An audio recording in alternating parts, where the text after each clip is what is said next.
नमस्कार, स्वागत है आपका जनगणमन 24/7 पर, जो कि मेरा यूट्यूब चैनल है। आप उसे लाइक करें, सब्सक्राइब करें और सच्ची, ईमानदार और निष्पक्ष पत्रकारिता के लिए आपका समर्थन बहुत ज़रूरी है और बहुत कीमती भी है। समर्थन सिर्फ इतना ही कि इस चैनल को देखें और अपने और लोगों के जो आपके जानने वाले हैं, उनके बीच में भी इस चैनल को बढ़ाएँ ताकि और लोग सब्सक्राइब करें। अब आज की जो सबसे बड़ी स्टोरी है कि किस तरीके से यूएस के जो डिपार्टमेंट ऑफ जस्टिस ने और जो वहाँ का सिक्योरिटीज़ कमीशन है, उसने अदानी पर रिश्वतखोरी और घूसखोरी के आरोप लगाए हैं। और ये छोटा-मोटा मामला नहीं है, 2000 करोड़ रुपए का मामला है, जहाँ पर अलग-अलग भारतीय अधिकारियों को अलग-अलग स्टेट्स में पावर कंपनीज़ के डील के लिए, जो एक सोलर पावर डील थी, उसके लिए अलग-अलग अधिकारियों को किस तरीके से रिश्वत दिलाई गई है। अब ये एक तरीके की चार्जशीट है और अब इसमें मामला आगे बढ़ेगा। लेकिन सवाल ये उठता है कि आज लोगों पर इसका क्या असर पड़ेगा? लोग इसको किस तरीके से समझ पाए हैं? जो आम लोग हैं, वो इस पूरे घटनाक्रम को किस तरीके से समझेंगे? इस समय हमारे साथ युवा हल्ला बोल के मेंबर प्रशांत कमल जुड़ रहे हैं। प्रशांत, आपका बहुत-बहुत स्वागत है। Thank you so much for joining on Jana Gana Mana.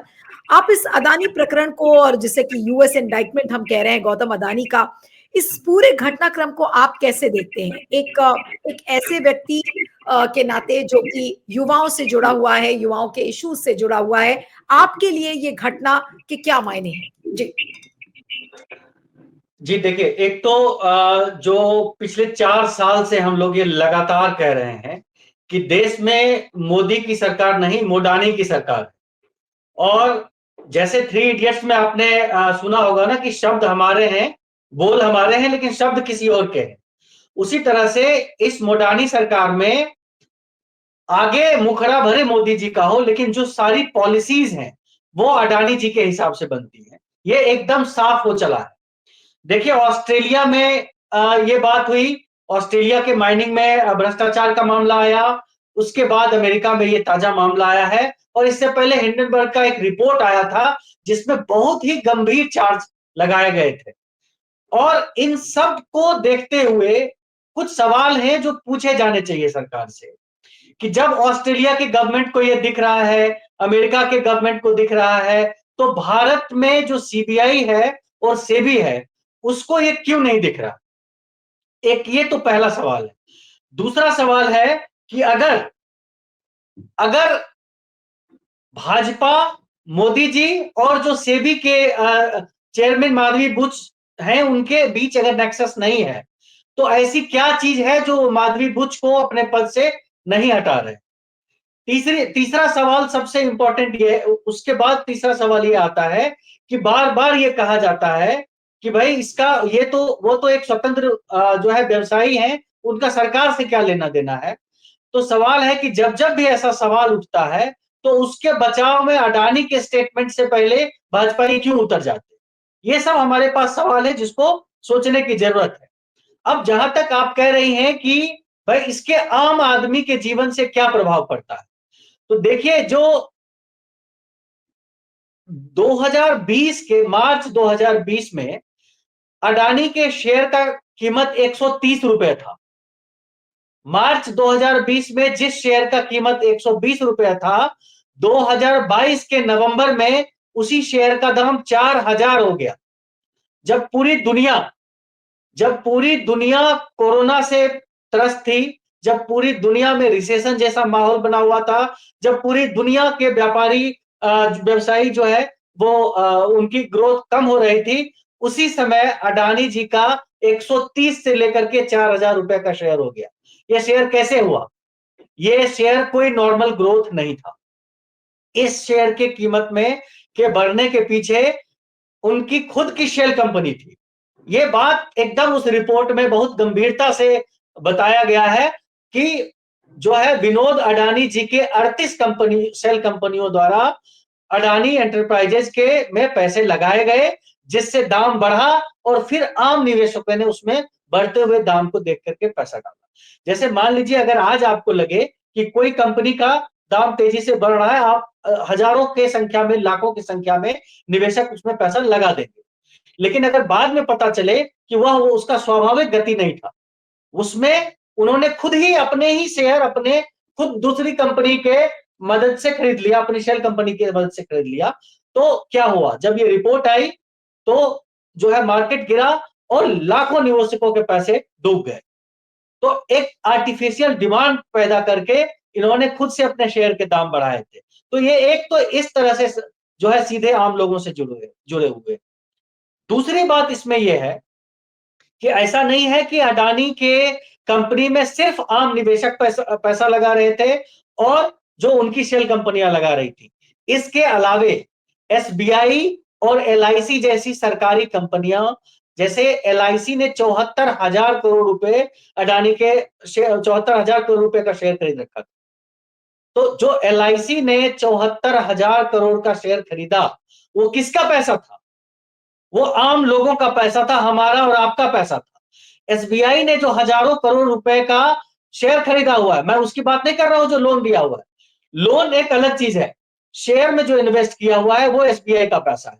तो एक तो इन्होंने आर्टिफिशियल डिमांड करके जो पैदा किया है, उसकी वजह से जो आम निवेशकों का पैसा डूब रहा है, आम निवेशकों के का पैसा जोखिम में है। और दूसरा, जो हमारी सरकारी कंपनियां हैं, चाहे वो एसबीआई हो, एलआईसी हो, उनके माध्यम से जो आम लोगों का पैसा जा रहा है, तो हर तरह से जो है पैसा वहां जा रहा है और यह आम लोगों के जीवन में सीधा असर डाल रहा है।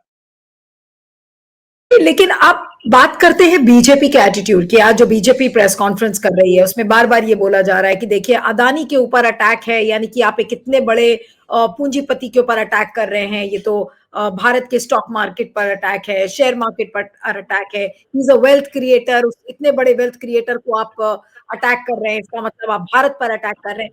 ये जो बचाव का जो नैरेटिव है बीजेपी की तरफ से, ये बहुत ही बेशर्मी वाला नैरेटिव है। क्या ये बात बीजेपी के स्पोक्सपर्सन अमेरिका में कह सकते हैं? जो यूएस सिक्योरिटीज कमीशन जो कि इंडाइट कर रहा है, जो एक तरीके का आरोप पत्र लेकर आया है, क्या वहां पर खड़े होकर संबित पात्रा इस तरीके की बातें कर सकते हैं बेशर्मी वाली कि भाई आप स्टॉक मार्केट के ऊपर आप अटैक कर रहे हैं? ये कौन सी बेतुकी बात है आपके हिसाब से? देखिए, एक सबसे पहली बात यह है कि वेल्थ क्रिएटर वो है, तो इस बात का जवाब अडानी जी दे दें कि भाई 2020 में जिस शेयर का दाम 130 रुपया था, वो 2 साल में 4,000 का कैसे हुआ? और कई लोग कहेंगे कि ये सीधे उसका जो है नेचुरल ग्रोथ था। तो अगर नेचुरल ग्रोथ था, तो वो जो 38 कंपनियों का मैं जिक्र कर रहा हूं, उसमें से कई जिक्र मेरे पास है, मैं बताता हूं, उसका नाम लेकर के मैं आपको बताता हूं। उसमें से कुछ कंपनियों का मेरे पास डेटा है जो उस रिपोर्ट से ही हमने लिया है। उसमें एक एमपीएस इन्वेस्टमेंट कंपनी है, उसका देखेंगे कि 230 करोड़ रुपए का शेयर खरीदा है उसने उसी दौरान अडानी के कंपनी से।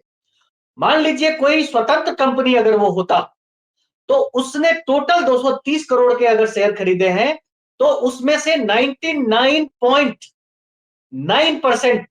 99.9% शेयर अडानी ग्रुप के ही है। तो अब सोचिए, क्या ये क्या संयोग है? सिर्फ एक कंपनी ऐसी नहीं है, क्रेस्टा फंड है, एलटीएस इन्वेस्टमेंट फंड है, एलारा इंडिया है, ओपल इन्वेस्टमेंट है। ओपल इन्वेस्टमेंट तो इन्होंने जो है 61 करोड़ का शेयर खरीदा है और इसने एक भी शेयर किसी और कंपनी का नहीं खरीदा। तो क्या ये संयोग है कि इतनी सारी कंपनी जिसके डायरेक्टर विनोद अडानी हैं और उसने अडानी ग्रुप के शेयर खरीदे हैं, लेकिन उसने कोई भी एक शेयर, अगर वो नेचुरल कंपनी होता, सामान्य कंपनी होता, तो वो और भी जगह पैसा लगाता।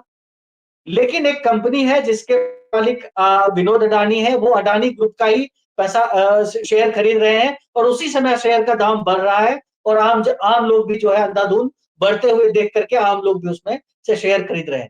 क्या ये ऑब्वियस करप्शन नहीं है? क्या इस ऑब्वियस करप्शन का जांच सेबी को नहीं सेबी को नहीं करना चाहिए था?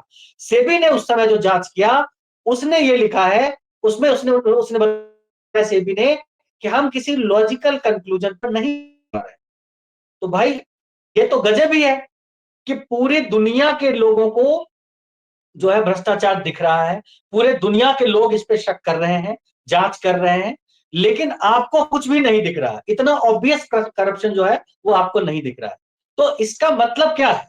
इसका मतलब है कि मोदी जी सीधे सीधे उनको बचाना चाहते हैं और नहीं, ये तो लेकिन एकदम स्पष्ट है कि मोदी जी उनके खर्चे पे चुनाव लड़ते हैं। प्रशांत, ये तो बहुत क्लियर है कि भाई मोदी जी उनके खर्चे पे चुनाव लड़ते हैं, इसलिए मोदी जी उनको हर कीमत पे बचाएंगे। लेकिन क्या मोदी जी उनको अमेरिका के सिक्योरिटीज कमीशन से बचा सकते हैं? ऐसा तो नहीं है कि भाई अदानी ने अपने पूरे देश के सिस्टम खरीद लिए हैं, लेकिन पूरी दुनिया के तो सिस्टम वो अभी नहीं खरीद पाए। ना वहां की उन्होंने अदालतें खरीदी हैं, ना वहां का तंत्र खरीदा है, जैसे कि यहाँ पे खरीद के वो सब बिक गया है, अदानी के हवाले हो चुका है। तो उनको ये लग रहा है कि भाई अमेरिका में भी हम इसी तरीके एक से पार पा जाए, क्या वहां के एक सिस्टम से आएंगे अदानी जी? एक इंटरेस्टिंग चीज है ये, देखिए, ये तो एकदम दिखाते हैं कि ट्रंप जो है, ट्रंप से मोदी जी की बहुत दोस्ती है। अब एक कॉमन सेंस की बात कर रहे हैं हम, लॉ को अलग कर देते हैं, फैक्ट्स को अलग कर देते हैं, क्योंकि ये लोग वो लोग हैं जो कहते हैं फैक्ट्स आर नॉट फैक्ट्स, ये वो लोग हैं। तो हम एक सामान्य बुद्धि से एक बात कर रहे हैं, ये लोग बताते हैं कि ट्रंप और मोदी जी की बहुत गहरी दोस्ती है। इतनी गहरी दोस्ती है तो सामान्य रूप से अगर मान लीजिए कि कोई थानेदार मेरा दोस्त रहेगा, तो मेरे खिलाफ अगर शिकायत जाएगा तो पहले वो दबाने की कोशिश करेगा। इसका मतलब ये है कि ये मामला इतना संगीन है कि इनके दोस्त के चाहने के बावजूद ये सरफेस कर गया। अगर इनके मित्र ही हैं, इतने इतने गहरी दोस्ती है, इनका तो पूरे दुनिया में डंका ही बज रहा है, तो अमेरिका में भी डंका बज रहा होगा, आवाज वहां भी जा रहा होगा। लेकिन इनके डंके की आवाज के बावजूद अगर इनके मित्र का के काले कारनामे अगर वो सरफेस पे आ गए, तो इसका मतलब है कि वो जो काला कारनामा था वो बहुत ही गहरा था। वो जो अगर साधारण से छिपने वाला होता तो ये अपना प्रभाव दिखाकर छिपा लिए होते। तो कहने का मतलब है कि ये बात तो और ज्यादा ये बताता है कि भाई ये डेफिनेटली जो है एक एक नियंत्रण से बाहर गया, बहुत ज्यादा ब्रेजन तरीके से हुआ, तब जाकर के वहां पे। और वैसे भी पूरी दुनिया में एफबीआई और अमेरिकन जस्टिस डिपार्टमेंट की एक साख है, वो कोई ऐसा नहीं है कि कोई एक साधारण स्टेट पुलिस या ऐसा नहीं हुआ, एफबीआई की दुनिया में साख। उन्होंने तो ये डोनाल्ड बात तो ट्रंप को उनको नहीं जवाब छोड़ा। देना चाहिए। यूएस नहीं नहीं, जो यूएस का लॉ है उसने तो डोनाल्ड ट्रंप जो उनके प्रेसिडेंट थे उनको नहीं छोड़ा, तो फिर अदानी कौन से खेत की मूली है? अदानी को कहां से छोड़ जी देंगे? नहीं, लेकिन जी। प्रशांत, मैं ये चाहती हूँ कि आप कमेंट करें कि भाई ये बीजेपी की इस बेशर्मी पर क्या कहा जाए। आज लोगों को ये भी बताना पड़ेगा कि कितनी बेशर्मी से इस पूरी चीज का बचाव करती हुई बीजेपी नजर आ रही है। उस बेशर्मी पे क्या कहेंगे आप? नहीं, देखिए, एक तो एकदम स्पष्ट है कि इनको न तो राष्ट्र के छवि से कोई मतलब है, ना आम आदमी के का जो पैसा जोखिम में है, ना उससे इनको आम आदमी से मतलब है, और ना जो हमारे 70 साल के मेहनत से जो हमारे पुरखे ने बड़ा बड़ा इंस्टीट्यूट एलआईसी और एसबीआई जैसा खड़ा किया, ना उसके उसके साथ की इस सरकार को चिंता है। अगर इस सरकार को आम आदमी के जीवन की चिंता होती, अगर इनके हमारे राष्ट्रीय संपत्ति की चिंता होती और आम आदमी के मेहनत की कमाई के पैसे की चिंता होती, तो ये एक पूंजीपति को देश से बड़ा नहीं बना देते। आज एक पूंजीपति को देश से बड़ा बना दिया है मोदी जी। ये इनको जवाब देना चाहिए, और लोग देख रहे हैं, लोगों के जो धैर्य का जो घड़ा है वो भरता जा रहा है।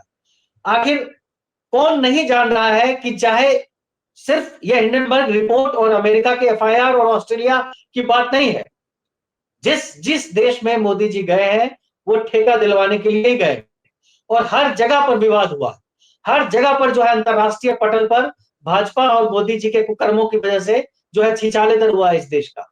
इस देश का युवा और इस देश के लोग देख रहे हैं ये सब, इनको जवाब देना पड़ेगा। और एक जो और इंपॉर्टेंट मैं बात कहना चाह रहा था कि जो जो जो शेयर का जो कीमत जो इन तरीके से इन्होंने बढ़ाया, एक एक तो वहां पे सामने से पता चला, जगह जगह पे जहां जहां पे इन्होंने ठेके दिलवाए वो साफ साफ दिख रहा है। और मतलब इसका मतलब है कि जो ये भ्रष्टाचार का नारा देकर के आए थे, उस भ्रष्टाचार के का इन्होंने एक तरह से सामान्यीकरण कर दिया, और उसके लिए उसको एक पॉलिसी का पार्ट बना दिया। जिस भ्रष्टाचार के खिलाफ 2012 में आंदोलन हुआ था और मोदी जी 2014 में आए, उस भ्रष्टाचार को इन्होंने इंस्टीट्यूशनलाइज कर दिया, इंस्टीट्यूशन के थ्रू, सेबी के थ्रू, और जो है डिफरेंट इंस्टीट्यूशन के थ्रू इन्होंने भ्रष्टाचार करना शुरू करवा दिया। ये जो है, ये हमारे देश के लिए एक बहुत बड़ा खतरा है। जब भी कोई चीज, जैसे चाहे सेबी जैसी चीजें हैं, ये क्यों बनाई गई थी? ये इसलिए बनाई गई थी कि आम लोगों को जो है पूंजीपतियों के बदमाशियों से बचाया जा सके, उनके उनके नेक्सस से बचाया जा सके। लेकिन आज सरकार और उनके मित्र दोनों मिलकर के आम आदमी की जिंदगी को, उनके उनकी गाड़ी कमाई को एकदम से जोखिम में डाल रहे हैं। इसका जवाब जो है इनको देना पड़ेगा। नहीं, लेकिन अब आपको लगता है कि क्या अदानी की गिरफ्तारी निश्चित है, या फिर गिरफ्तारी भी बेशर्मी से बचा ली जाएगी कि कुछ भी हो जाए लेकिन अदानी को गिरफ्तार तो नहीं होने देंगे? और अगर मान लीजिए खुदा ना खास्ता अदानी गिरफ्तार हो गए तो पता नहीं कितना बड़ा धरना प्रदर्शन हो सकता है बीजेपी कर दे अपने ही देश में। नहीं, ये इनके लिए कोई बड़ी बात नहीं है कि ये किसी भी हद तक उनको बचाने के लिए जा सकते हैं, क्योंकि ये सरकार मोदी जी की है ही नहीं, ये सरकार अडानी जी की ही है परोक्ष रूप से। ये तो हम लोग पिछले 4 साल से लगातार कह रहे हैं, ये सरकार मोदी जी की नहीं है। मोदी जी की सरकार अगर होती तो इस देश की प्रतिष्ठा, इस आम लोगों का जीवन, और जो मध्यम वर्गीय परिवार जो पूंजी बचा करके निवेश करती है, वो उस पैसे को सबको जो है ये स्टेक पे नहीं लगा देते एक व्यक्ति के लिए। लेकिन आज अंतरराष्ट्रीय पटल पर भारत का जो साख था, भारत की जो इज्जत थी, उसका एकदम छिछालेदर इन्होंने करवा दिया एक व्यक्ति के लिए। तो ये मोदी जी की सरकार अगर होती तो इनमें इतनी हिम्मत होती कि भाई क्या नहीं, दिक्कत क्या है इसमें, मुझे ये बताइए। पहली बात तो ये है कि अगर मान लीजिए एक ऐसी संभावना आती है जहां पर अदानी को एक्स्ट्राडाइट करके और उनकी गिरफ्तारी होती है, तो क्या बीजेपी इतनी बेशर्मी पे उतारू हो पाएगी कि भाई हो सकता है अमेरिकन एम्बेसी के सामने जाकर इनके लोग धरना प्रदर्शन करने लगे, यूएस सिक्योरिटीज कमीशन के खिलाफ धरना प्रदर्शन होने लगे? मैं तो वो सब भी सोच रही हूँ कि क्या ये सब भी हो सकता है कि जब इतनी बेशर्मी से वो कर रहे हैं। देखिए, इन लोगों को तो इससे तो मतलब ही नहीं है कि देश की क्या छवि होगी, क्या उससे तो कोई मतलब ही नहीं है, बल्कि ये तो एकदम बैक चैनल से उस बात को दबाने में लग गए होंगे। आज जो है पता नहीं, मुझे नहीं बोलना नहीं चाहता हूं मैं, लेकिन एएनआई का ट्वीट पहले आ गया उनके स्टेटमेंट से। तो मैं ये कहना चाह रहा हूं कि भाई जो पूरा जो एक इंस्टीट्यूशनल कवर बना रखा है, भाई जो उनका प्रिय मीडिया है, जो उनका प्रिय क्रोनी कैपिटलिस्ट है, जो उनका प्रिय जो है राजनेता, इन सब का एक एक नेक्सस इन्होंने बना लिया है, और आम आदमी के लिए आवाज उठाने के लिए कोई तैयार नहीं।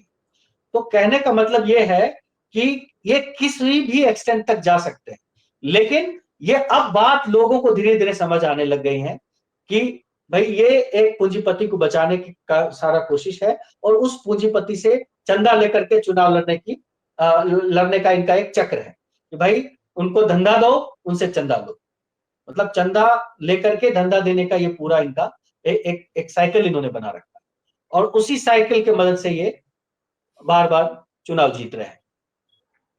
चलिए, आपका बहुत बहुत शुक्रिया Prashant. Thank you so much for joining. Thank you.